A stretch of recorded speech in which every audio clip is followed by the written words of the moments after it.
하나님 말씀 함께 보겠습니다. 누가복음 22장 31에서 34절입니다. 신약성경 134면에 있습니다. 누가복음 22장 31에서 34절. 교독해서 읽겠습니다. 시몬아 시몬아 보라, 사탄이 너희를 밀가부르듯 하려고 요구하였으나 그러나 내가 너를 위하여 내 믿음이 떨어지지 않기를 기도하였노니 돌이킨 후에 내 형제를 그가 말하되 주여 내가 주와 함께 오게도 죽는 데에도 가기를 각오하였나이다. 이르시되 베드로야 내가 내게 말하노니 오늘 닭울기 전에 내가 3번 나를 모른다고 부인하리라 하시니라. 아멘. 기도하겠습니다. 하나님 아버지, 오늘도 우리에게 귀한 예배와 말씀을 허락해 주시니 감사합니다. 우리의 부족함과 연약함에도 불구하고 오늘도 우리를 향하신 하나님의 은혜를 기대고 은혜를 바라고 나아싸우니 주여 주의 은혜가 우리에게 넘치게 하여 주옵소서. 전한 자 감추시고 예수님 이름으로 기도하옵나이다. 아멘. 할렐루야. 어느덧 우리 11월 마지막 주일이 되었습니다. 2024년도도 이제 한 달 5주밖에 남지가 않았습니다. 여러분 모두 다 올해 마지막까지 하나님의 은혜 안에 거하시기를 주님의 이름으로 축복드립니다. 우리 앞뒤적으로 인사해 보겠습니다. 끝까지 은혜 안에 삽시다. 아멘. 아멘. 사람들은 저마다 열정을 가지고 살아갑니다. 혹자는 열정 없이 사느니 차라리 죽는 게 낫다 할 정도로 열정을 굉장히 귀하게 여깁니다. 왜냐하면 열정은 인생을 끌어가는 힘이잖아요. 사업을 성공시키고 예술작품을 만들어내고 올림픽에서 메달을 따게 하는 원동력이 다 열정에서 비롯된다 할 수 있습니다. 그래서 사람들은 열정으로 성공한 이야기를 참 좋아합니다. 열정을 북돋는 이야기를 좋아합니다. 그런데 열정이 인생의 독이 될 수도 있다는 사실을 여러분 아십니까? 2019년 3월에 뉴욕타임스가 빗나간 열정의 위험이라는 그런 칼럼을 전문가들의 의견을 정리해서 칼럼을 이렇게 쓴 적이 있습니다. 이 칼럼에 의하면 심리학자들은 열정을 2가지로 나누는데 하나는 조화 열정이고 하나는 강박 열정입니다. 조화 열정은 그 열정의 대상을 사랑하는 상태입니다. 사랑해서 글을 쓰고 사랑해서 운동하고 사랑해서 뭔가를 일을 열심히 하게 되는 상태. 그래서 조화 열정은 사실상 사랑이라고 표현해도 과언이 아닙니다. 사랑하는 상태입니다. 이 사랑의 열정, 이 조화의 열정에서는 전혀 위험성이 발견되지 않습니다. 반면 강박 열정은 욕망의 상태입니다. 외부의 보상과 인정을 얻고자 하는 그런 열정, 욕망으로 열정을 가지는 상태. 그래서 사랑으로 열정을 내다 보니 성공에 이른 상태가 아니라 성공을 목적으로 두고 열정을 내야 한다라는 강박이 있는 상태입니다. 이 강박 열정이 연구에 따르면 위험성이 높답니다. 번아웃으로 이어지기 쉽고 또 타인에게 분노를 바라거나 자기 자신에게 우울감을 형성하거나 심하게는 비윤리적인 행동을 서슴지 않기도 한다라고 합니다. 이 욕망의 열정, 강박의 열정에 휩싸인 사람은 결과에 대한 집착을 인하여서 그것이 자기를 파멸하는데도 모르고 계속해서 열정으로 나아간다라는 것이죠. 그러면서 이 칼럼에서 이런 예를 들었는데요. 미국 메이저리그 야구 선수 알렉스 로드리게스가 대표적인 예라고 합니다. 현재 메이저리그 최고의 스타는 오타니 선수라고 있는데요. 근데 그 이전에 바로 이전까지 최고의 타자로 꼽혔던 선수가 로드리게스입니다. 이 사람이 최전성기를 지나던 시절에 이 포브스와 인터뷰를 합니다. 그래서 인터뷰 그 기자가 인생 조언을 한마디 해주십시오. 많은 팬들에게 인생 조언을 한마디 해주십시오. 라고 할 때 이 사람이 한마디 했는데 뭐냐면 당신의 열정을 발견하라. 열정이 최고다. 열정이 있어야 된다. 라고 외쳤답니다. 그런데 너무나도 아이러니하게 그 얼마 뒤에 스테로이드 약물 복용이 발각되어서 완전히 나락으로 추락하게 되었답니다. 그러니까 그는 열정을 가지고 있었으나 그 열정이 욕망에 근거한 것이었고 그래서 그 열정이 오히려 그를 파괴했다라고 보는 것입니다. 결과에 집착하는 욕망의 열정은 인생 성공의 원동력이 아니라 도리어 인생을 파멸시키는 원흉이 된다라는 겁니다. 그리고 영적으로도 인간의 열정은 유익보다 폐해가 많습니다. 오늘 본문은 최후의 만찬 자리에서 예수님이 베드로와 그 제자들에게 이제 배반을 예고하시는 장면입니다. 이렇게 말씀하시죠. 31절에 시몬아 시몬아 보라 사탄이 너희를 밀가부르듯 하려고 요구하였으나 그러나 내가 너를 위하여 내 믿음이 떨어지지 않기를 기도하였노니. 사탄이 제자들을 밀가부르듯 하려고 요구했답니다. 달라고 요구했대요. 밀가부르듯 하는 게 뭔가요? 이게 체질하는 겁니다. 체질, 키질, 체질 이런 거 하는 겁니다. 마구 흔들어 제끼면서 요동치게 하는 거죠. 왜 요동치게 합니까? 믿음의 궤도에서 벗어나게 하려고, 시험 들어서 나가 떨어지게 하려고, 그렇게 흔들어 버리려고 요구했답니다. 그런데 예수님은 이 사탄의 요구에 대해서 거절했다는 말이 없습니다. 내가 너희를 지켜주겠다 이런 말씀이 없습니다. 아니, 사랑하시는 제자라면 사탄이 흔들지 못하도록 그걸 단호히 거절하시고 내가 너희를 지켜줄게 안심하라 이렇게 하셔야 될 텐데, 거절과 보호의 말씀은 없고 뭐라고 하시냐? 내가 믿음이 떨어지지 않게 기도만 했다. 이렇게 말씀합니다. 그러니까 제자들이 시험당하는 것을, 사탄이 그들을 시험하는 것을 예수님이 허락했다는 말이 됩니다. 예수님은 충분히 거절하고 보호하실 수 있는데 그걸 허락하셨다. 베드로가 3번 부인할 것을 예수님이 막지 않고 내버려 두셨다라는 겁니다. 막을 수 있었는데 막지 않았다. 그래서 베드로가 이렇게 말합니다. 33절 그가 말하되 주여 내가 주와 함께 옥에도 죽는 데에도 가기를 각오했다. 베드로의 말은 이런 겁니다. 예수님, 사탄도 내 열정을 이길 수 없습니다. 내가 어떤 사람인데요? 내가 예수님을 향해 목숨을 걸었습니다. 내가 열정이 얼마나 대단한데요? 내가 죽기를 각오했습니다. 죽기를 각오했는데 누가 나를 건듭니까? 누가 나를 흔듭니까? 아무도 나를 흔들 수 없습니다. 베드로가 이렇게 예수님께 자신 있게 말하는 것은 왜 그러냐면 진심이었거든요. 그는 허세가 아니었어요. 이 각오를요, 한 번만 말하는 게 아닙니다. 정말 진심으로 몇 번을 거듭해서 말합니다. 지금은 최후의 만찬 자리에서 고백인데 만찬이 끝나고 겟세마네로 가는 중에도 또 예수님께 이런 말을 또 고백합니다. 마태복음 26장으로 가시면 이런 말씀이 있습니다. 베드로가 대답하여 이르되 모두 다 주를 버릴지라도 나는 결코 버리지 않겠습니다. 또 베드로가 이르되 내가 주와 함께 죽을지언정 주를 부인하지 않겠나이다. 목숨을 몇 번이나 걸고 다른 누구라도 다 버려도 나는 절대 주님 안 버립니다. 나는 막 장담을 하는 거예요. 호언 장담을 하는 겁니다. 그런데 베드로가 이런 각오로 나오니까 예수님이 이제는 베드로의 그 모든 그 실패를 그냥 애둘러서 말하지 않으시고 시간과 횟수까지 아주 구체적으로 그 실패를 말씀해 줍니다. 34절, 오늘 본문 34절 보시면 이르시되 베드로야 내가 내게 말하노니 오늘 시간과 오늘 다구기 전에, 그러니까 너가 지금 여기서 막 호언 장담하고 내가 죽기까지 따르겠습니다. 누구를 다 부인해도 나는 안 부인합니다. 이렇게 말한 오늘 밤 닭이 울기 전에 네가 3번 나를 모른다고 부인할 거다. 이 말씀이 말하는 바가 무엇입니까? 너 그 열정 그거 다 소용없다. 너 목숨 걸었지? 너 목숨 걸었어도 그거 다 소용이 없다. 너는 판판이 깨어지게 될 거야. 너는 실패하게 될 거야. 완전히 무너져서 바닥을 찍게 될 거야. 이 말씀을 하는 거예요. 여러분, 예수님은 왜 사랑하는 제자를 시험에 빠지도록 내버려 두실까요? 그 열정은 진심인데, 그 가식이 아닌데 그 진심을 좀 도와주셔야 되죠. 예수님이라면 그렇잖아요. 아니, 제자가 지금 막 열정을 불타고 열심을 내고 있는데 목숨을 걸었다는데 그 목숨 건 그 진심을 칭찬해주고 박수 쳐주고 야, 너 대단하다. 그래, 한번 열심히 해보자. 너 한번 해봐라. 응원해주고 북돋아주고 그렇게는 못할 망정 너 완전히 깨질 거야. 너 그 열심 다 소용없어. 이런 말을 하신단 말이죠.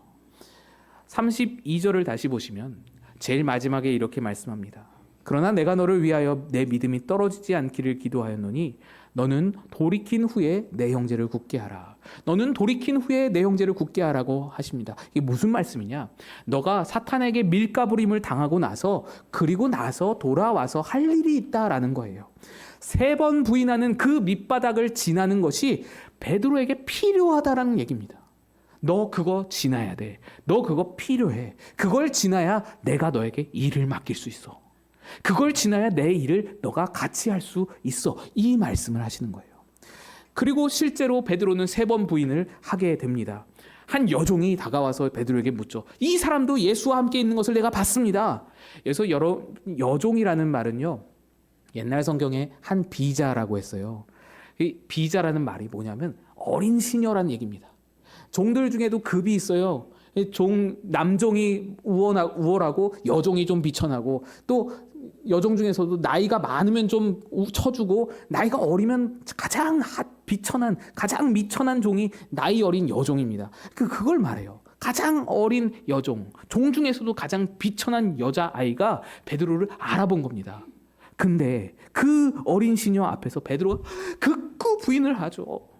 절대로 아니라고 장담을 하면서 맹세를 하고 막 다 자기 목숨을 걸고 이거 아니라고 그럽니다.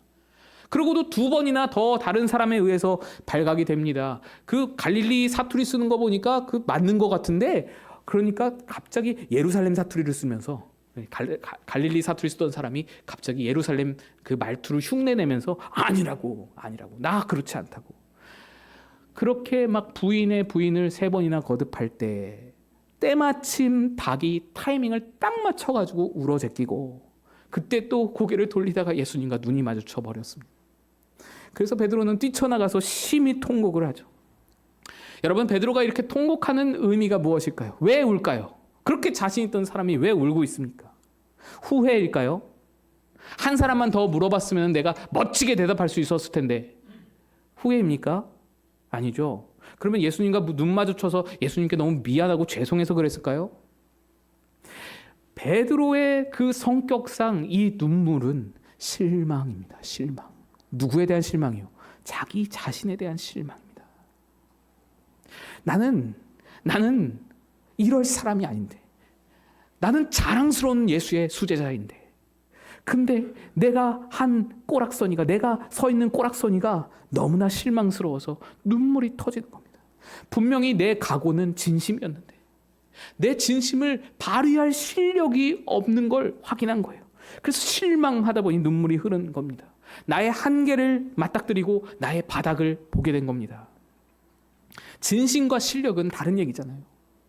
그걸 만난 거예요. 베드로는 절대로 부인하지 않으리라고 자신했습니다. 거기에 목숨까지 걸었습니다. 그 열정이 있었습니다. 그 열정에 조금도 거짓이 없었습니다. 모두 다 진심이었습니다. 가식 떨거나 허풍 떤 게 아니었습니다. 그런데도 대차게 무너졌습니다. 어린 시녀 하나도 감당을 못해서 쩔쩔매면서 이기지 못하는 자기의 실력을 발견했습니다. 실력의 미천함을 보게 된 겁니다. 여러분, 우리 그리스도인은 이 베드로의 통곡을 반드시 겪어야만 합니다. 내 실력의 미천함과 내 결단의 허상과 내 열정의 무력함을 반드시 보고 뼈저리게 느껴야 합니다. 이게 얼마나 중요한 일인지 모릅니다. 베드로의 부인 사건은 사복음서 전부에 다 기록되어 있습니다. 사복음서 전부에 기록됐다는 사실이 의미가 깊습니다. 베드로는 예수님의 수제자면서 바로 교회가 시작되자마자 초대교회의 지도자가 된 인물입니다. 지금으로 말하면 총회장님이에요. 총회장님. 그의 허락 없이는 사복음서에 자기의 흑역사, 자기의 수치스러운 과거가 기록될 수가 없습니다. 근데 베드로는요, 그거를 기록하기를 허락한 정도가 아니고 사복음서에 기록됐다는 거는 수많은 사람들이 알았다는 거거든요. 그거는요, 베드로가 떠들고 다녔다는 얘기예요. 베드로가 자기의 수치스러운 이 과거의 이 행적을 막 사람들에게 떠들고 다녔다는 얘기입니다. 사실 이 배반은요, 성경에 등장하는 하나님의 사람들 어떤 누구도 이런 배반은 없었을 정도로 대단히 큰 배반이었습니다. 그래서 이건 베드로에게 평생 수치입니다. 치명적인 약점입니다. 평생 따라다니면서 그를 괴롭힐 만한 치명적 약점입니다. 그런데도 베드로는 자신의 수치스러운 이야기를 떠벌렸습니다. 베드로의 배반 얘기가 아무도 몰라요. 예수님과 베드로만 알잖아요. 솔직히. 그때 그 당시에 제자들이 아무도 없었어요. 근데 이것이 이렇게 구체적으로 모든 사람들이 사복음서에 다 기록될 정도로 알았다라는 것은 베드로가 떠들었다는 얘기예요. 베드로는 왜 이런 수치스러운 과거를 사람들에게 전하고 말하고 그랬을까요? 왜냐하면 너희들도 이 경험을 지나야 돼. 너희들도 이 실패가 있어야 된다라는 그 사실을 각인시키기 위해서입니다. 이유가 무엇이냐? 그 실패가 우리들에게도 필요한 이유가 목숨 거는 열정보다 그거보다 귀한 것이 바로 실패의 눈물이고 실망의 통곡이기 때문이다라는 겁니다. 베드로가 호언장담하면서 자신감을 보였던 그 비슷한 일이 이전에도 있었는데요. 마태복음 16장으로 가보시면 예수님이 가이사랴 빌립보에서 제자들과 함께 이야기를 나누실 때 베드로가 그때 예수님께 엄청 칭찬을 많이 받죠. 너희는 나를 누구라 하느냐? 베드로가 정답을 말합니다. 주는 그리스도시요 살아계신 하나님의 아들이십니다. 그랬더니 바요나 시모나 네가 복이 있다. 이를 내게 알게 한 이는 혈육이 아니라 하늘 아버지시다. 이 고백의 반석 위에 내가 교회를 세우리니 음부의 권세가 흔들지 이기지 못할 것이다. 내가 너에게 천국 열쇠를 주마. 그 천국 열쇠로 땅에서 매면 하늘에서도 매이고 땅에서 풀면 하늘에서도 풀릴 것이다. 너무나 귀하고 놀라운 축복의 말씀을 베드로에게 쏟아부어 줬습니다. 칭찬을 아끼지 않으셨어요. 베드로가 막 의기양양해지고 자신감이 넘쳤습니다. 그런데 그 뒤가 문제죠. 그 뒤가 문제예요. 예수님은 그 뒤에 내가 고난받고 죽임을 당한다. 사흘 만에 부활할 것이다. 예고를 하셨습니다. 그랬더니 이 자신감이 넘쳤던 베드로가 당장에 예수님을 막아서면서 그런 말씀 마시라고 선생님. 그런 말씀 좀 마시라고. 우리를 뭘로 보냐고. 우리가 지금 선생님 옆에 있지 않냐고. 우리가 선생님을 지킬 것이라고. 왜 죽는다는 얘기를 하시냐고. 누가 선생님을 건드냐고. 우리가 있는데, 내가 있는데, 다른 제자들 다 버려도 나는 주님을 곁에 버리지 않고 있겠다고, 지키겠다고, 목숨 걸고 지킬 거라고. 우리가 같이 죽는 한이 있어도 내가 주님을 혼자 죽게 내버려 두진 않을 거라고. 이런 말을 하는 겁니다. 선생님에 대한 이 상남자답게 아주 멋지게 선생에 대한 의리와 결사각오를 보여주는 겁니다. 그런데 바로 그 말이 끝나자마자 베드로는 성경 인물 중에서 그 누구도 그 누구도 받아본 적이 없는 욕을 얻게 됩니다. 저주를 받게 되죠. 사탄아 물러가라. 너는 나를 넘어지게 하는 자다. 그리고 그때 주님이 가르쳐 주신 아주 귀중한 말씀이 있습니다. 우리 다 같이 한번 읽어보겠습니다. 마태복음 16장 24절입니다. 시작. 이에 예수께서 제자들에게 이르시되 누구든지 나를 따라오려거든 자기를 부인하고 자기 십자가를 지고 나를 따를 것이니라. 아멘. 나를 따르려거든 뭐 하라고요? 자기를 부인하고 자기 십자가 지고 따르라. 예수님을 따를 때에 필요한 것은 나 따를 때 목숨 거는 열정이 필요한 게 아니야. 너 나 따를 때 아무도 따라올 수 없는 그 열심과 치열함이 필요한 게 아니야. 자기 부인이 필요한 거야. 이 말씀하시는 거예요.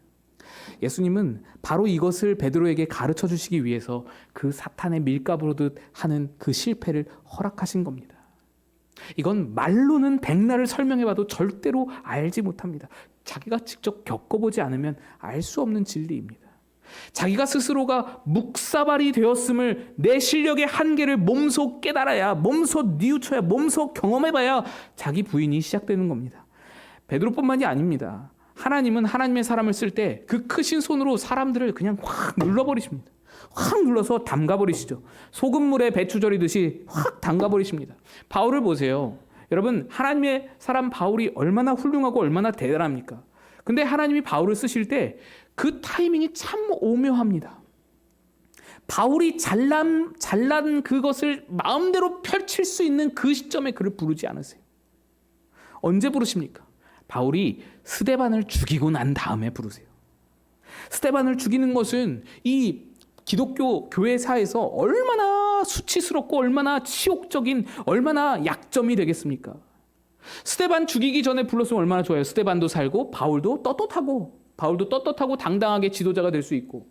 근데 스데반이 죽인 후에 불러서 스데반을 죽였다라는 그 모든 치욕과 그 모든 흑역사, 그 모든 실수, 실패에 대한 그 약점과 의심과 불만과 수치가 늘 따라다니게 하셨어요. 왜 그걸 가져가게 하시냐 말이죠. 그걸 가져야 바울의 입에서 진정으로 나는 죄인 중에 괴수입니다라고 고백이 나올 수 있는 거예요.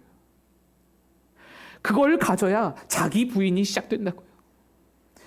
내게는 아무런 가능성과 실력이 없음을 그걸 가져야 깨닫고 고백이 시작되는 겁니다. 나를 불쌍히 여기소서가 그제야 나오는 거예요. 나를 불쌍히 여기소서. 예수님은 베드로를 그 과정 가운데 두시는 거예요.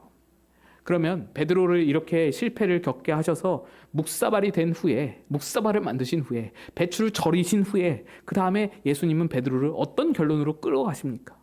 요한복음 21장으로 가보시면 부활하신 예수님이 디베랴 호수에서 베드로를 만나죠.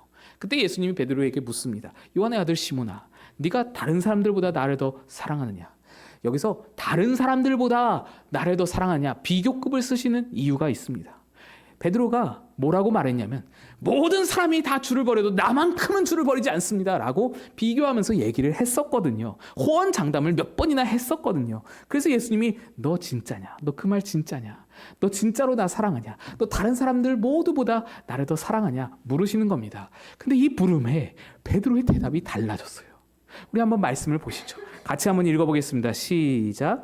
그들이 조반 먹은 후에 예수께서 시몬 베드로에게 이르시되 요한의 아들 시몬아, 내가 이 사람들보다 나를 더 사랑하느냐 하시니 이르되 주님 그러하나이다. 내가 주님을 사랑하는 줄 주님께서 아시나이다.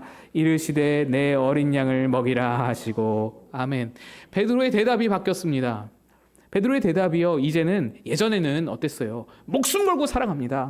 모두가 버려도 나는 주님을 사랑합니다. 죽음일지라도 내가 따라가겠습니다. 어디든 따라가겠습니다. 이런 말이 있었는데 이제는 그런 게 없는 겁니다.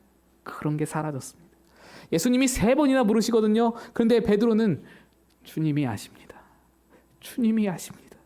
주님이 아십니다. 3번 반복해서 대답을 합니다. 이 주님이 아신다는 대답의 의미가 무엇인가요?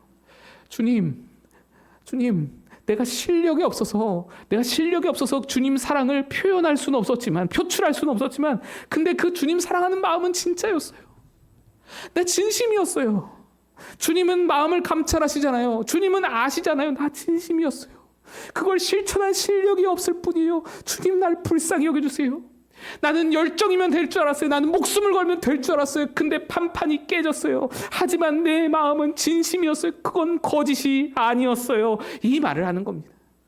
심지어 예수님이 3번째 물어보실 때는 베드로가 막 근심이 됐어요. 왜 근심이 될까요? 혹시 설마 내가 가졌다는 이 진심도 거짓인가? 예수님이 왜 자꾸 물어보시지? 예수님이 왜 3번이나 물어보시지? 혹시 내 안에 있는 이것도 거짓으로 드러난 건가? 그 걱정이 돼가지고 근심이 된 거예요. 베드로는요, 자기 확신에 가득 찼던 사람이에요. 자기 열정과 확신에 가득 찼던 사람인데 이제는 내 안에 있는 예수를 향한 진심 마음, 그것조차도 믿지를 못하는 상태가 된 거예요. 자신이 없는 거예요. 자신이 없는 거예요. 확신과 자신감이 무너진 거예요. 자기 스스로에게 주를 위해 실력을 발휘할 어떠한 근거도 찾지를 못하는 겁니다. 모든 게 다 사라졌어요. 열정, 그가 가졌던 그 활활 타오르던 열정, 목숨을 걸었던 열심, 호언장담하던 자신감 다 잃어버렸습니다. 다 없어졌습니다. 그냥 그 겨우 남은 것이 주를 향한 진심 하나, 그 사랑하는 마음 진심 하나 간신히 남은 거예요. 그런데 여러분, 이 다음이 너무너무 중요합니다. 너무너무 중요해요. 21장 15절 다시 한번 보시면 베드로가 그렇게 자기가 할 수 없음, 자기 부인의 상태를 고백하자 예수님이 그제야 됐다 하시면서 뭐라고 말씀하세요?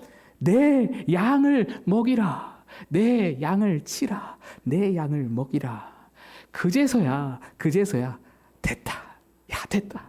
너 이제 나랑 같이 일을 하자. 너 이제 내가 일을 맡길게 라고 말씀하시는 겁니다. 예수님은 바로 이 순간을 기다리신 거예요. 베드로가 다 무너져서 묵사발이 돼서 흐물흐물해지도록, 가루가 되도록 그 열정도, 어떤 열정도, 자신감도, 어떤 열심도 찾아볼 수 없는 상태가 되기를 예수님이 기다리셨다고. 그래서 사탄이 밀가루로 타다고 한다고 요구해도 거기에 내주신 겁니다. 바로 이때를 위해서, 이 날을 위해서. 왜 그러십니까? 왜요? 배추가 절여져야 양념이 들어가는 거예요.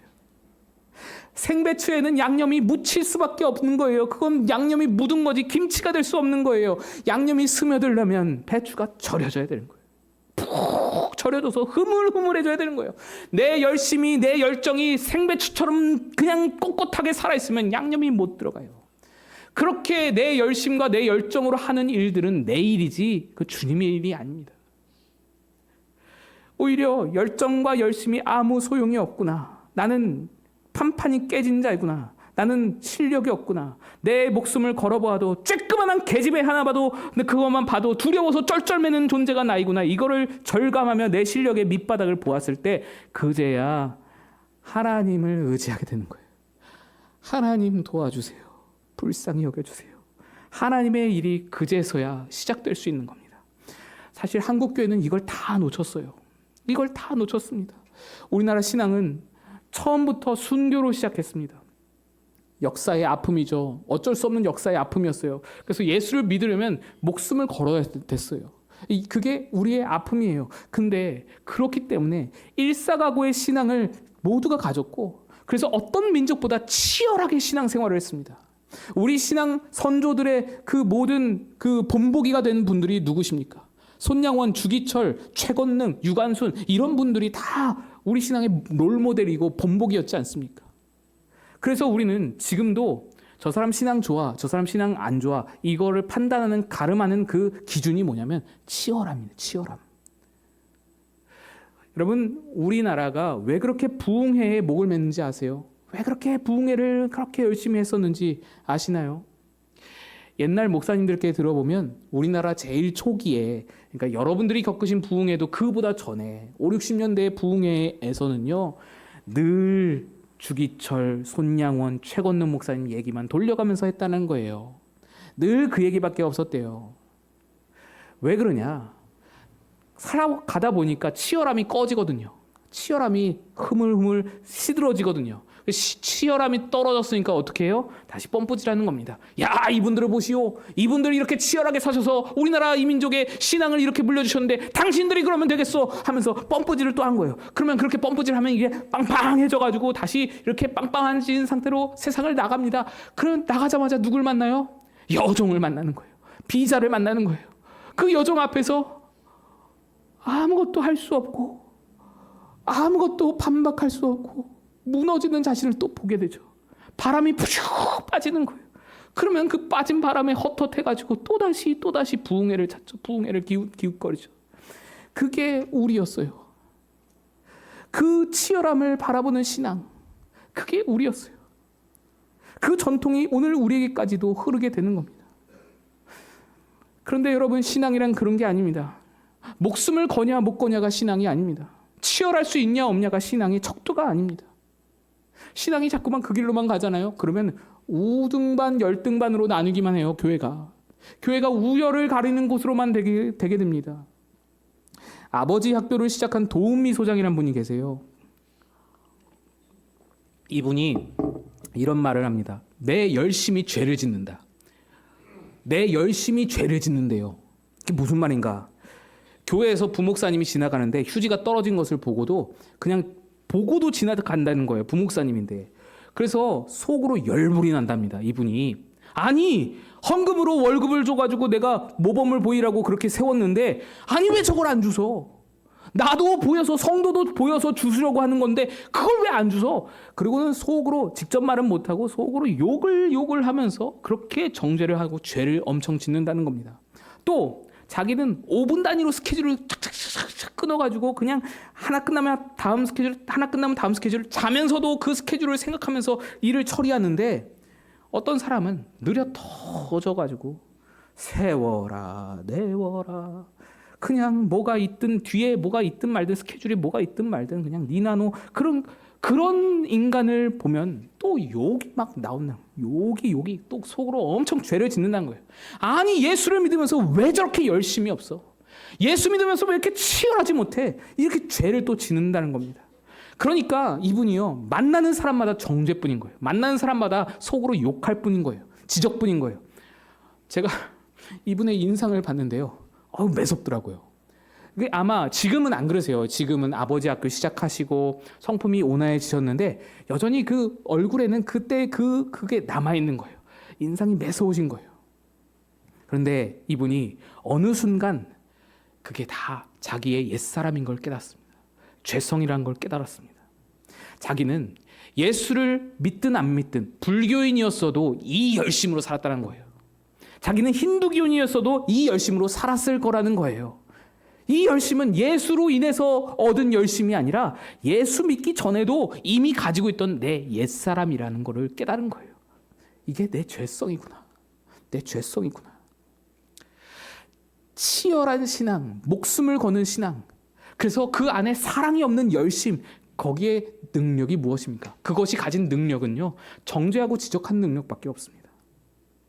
난 치열한데 넌 왜 못해? 나는 목숨을 걸었는데 넌 왜 못 걸어? 왜 그거밖에 못해? 이거밖에는 할 줄 아는 게 없습니다. 사랑이 없는 그 열정에는. 그러면 예수님은 그 사람을 쓸 수가 없어요. 한국교회에서 문제 일으키고 교회를 분열시키고 그런 사람들 여러분 한번 가만히 보세요. 다른 교회 얘기지만 그 얘기들 한번 들어보세요. 그 문제 일으키는 그런 중심에 있는 사람들, 열심 없는 사람은 아무도 없습니다. 열심이 없는 사람은 애초에 그런 문제에 껴들질 않아요. 관심이 없어요. 문제를 일으키고 분열을 일으키는 모든 사람들은 다 열정이 내로라는 사람들이에요. 내로라, 그 둘째가라면 서운한 그런 사람들이 다 그 맨 앞에 서서 투쟁하는 겁니다. 그래서 교회 싸움은요, 한번 붙으면 끝까지 가는 거예요. 이게 화합이 안 돼요. 끝까지 가요. 왜? 다 열심 있는 사람들이어서. 다 옳음을 가지고 있어서. 이게 옳은데, 이게 진리인데, 그리고 양보가 안 되는 거예요. 열심만 가지고는 정죄밖에 못합니다. 그게 우리의 실력이에요. 우리가 누구 이간데 우열을 나눕니까? 십자가 아니면 다 죽을 인생들이니 잘나면 얼마나 잘났다고 우열을 나눕니까? 우리는 모두 다 베드로의 통곡의 밤을 지나야 할 실력 없는 자들입니다. 우리란 존재는 아무리 치열함을 가졌어도 여종 하나만 만나도 그냥 무너지는 자들입니다. 우리의 현주소는요, 어떤 현주소예요? 예수님이 우리를 평가하신 현주소가 뭐예요? 예수님이 우리를 평가하신 현주소는 가망성이 없어서 직접 오셔서 자기가 죽어야만 했던 그 현실이 우리의 현실이, 우리의 현주소라고요. 아무런 가망성이 없어서, 아무런 능력이 없어서, 실력이 없어서 본인이 오셔서 죽으셔야만 했던 그 장소, 그 자리가 우리의 서 있는 자리라. 우리가 그 밑바닥을 절감하고 현실을 직시해야 그제서야 진짜 신앙이 싹 트게 되는 거예요.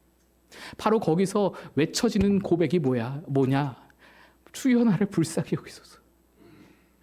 우리의 기도는요, 가장 좋은 기도는요, 불쌍히 여기소서예요. 불쌍히 여기소서. 거창한 기도가 필요가 없어요. 불쌍히 여기소서. 이게 제일 좋은 기도예요. 거기서 내 모든 한계를 깨달을 때 내가 주를 사랑하는 줄 주님만이 아십니다. 이 고백이 나오는 거예요. 내가 죄인 중에 괴수입니다. 이 고백이 터져 나오는 거예요. 그리고 그때로부터 성령의 이끌림을 받아서, 성령의 충만함을 받아서 사명이 주어지고 하나님의 일이 주어지는 겁니다. 하나님을 의지하게 되어 하나님으로부터 일이 맡겨지게 되는 겁니다. 예수님이 우리에게 자기를 부인하라 말씀하신 것은 우리 속을 텅 비워내려고 하신 게 아니에요. 너 텅 빈 자로 살아라. 공사상을 말하는 게 아니에요. 텅 비워져야 성령이 채워질 수 있기 때문에 그 말씀을 하시는 거예요. 성령이 채워져야 성령의 열매를 맺을 수 있는 거예요. 성령의 열매가 무엇입니까? 사랑과 희락과 화평과 오래 참음과 자비 양성 충성 온유 절제. 성령의 열매에는 그 어디에도 열심이 없습니다. 열정이 없습니다. 치열함이 없습니다. 열심은 없어도 성령의 열매 사랑이 있으면 하나님 뜻을 이룹니다. 하지만 사랑이 없이 열심만 있으면 성경이 뭐라고 말하나요? 성경이 이렇게 말씀하세요. 내가 내게 있는 모든 것으로 구제하고 내 몸을 불사르도록 열심으로 목숨을 걸고 내 몸을 불사르도록 내줄지라도 사랑이 없으면 뭐다? 아무것도 아니다. 아무것도 아니다. 아무 효험도 아무 유익도 아무 도움도 안 된다. 아무 쓸모가, 예수님 앞에 아무 쓸모가 없다는 거예요. 주여, 내가 주를 위하여 선지자 노릇을 했습니다. 주를 위하여 병자들을 고쳤습니다. 주를 위하여서 구제를 이만큼 했고 내가 얼마나 열심히 살았는데요. 내 열심을 보소서. 내 열심을 보소서. 내가 너를 모른다. 내가 너를 모른다. 내가 너를 도무지 알지 못한다. 불법을 행한 자야. 아무 쓸모가 없다는 겁니다. 여러분, 하나님의 열심이 우리의 열심보다 크십니다. 하나님의 열정이 우리의 열정보다 훨씬 더 크십니다.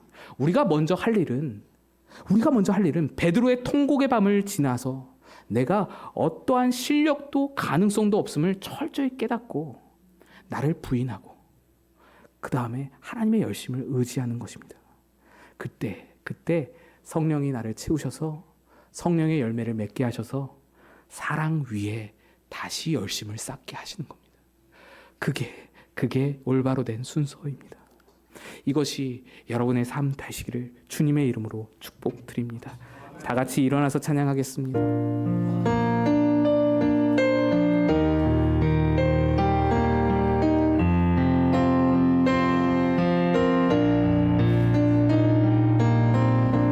내가 주님 앞에 무엇입니까?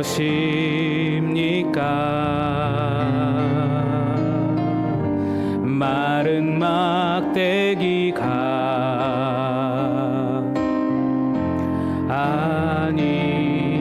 아닙니까? 나는 주님 앞에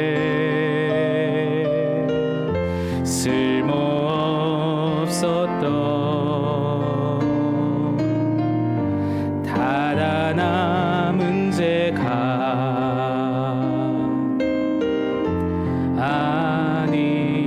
아닙니까? 나를 도우소서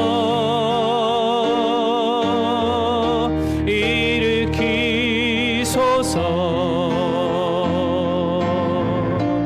나와 동행하사 힘 주시고 내 영혼 기쁨을 얻게 하시어 내 영혼 만족해 하옵소서. 나를 도우소서 나를 도우소서 주여 우리를 불쌍히 여겨주소서 일으키소서. 할 수 없는 죄인입니다. 나와 동행하사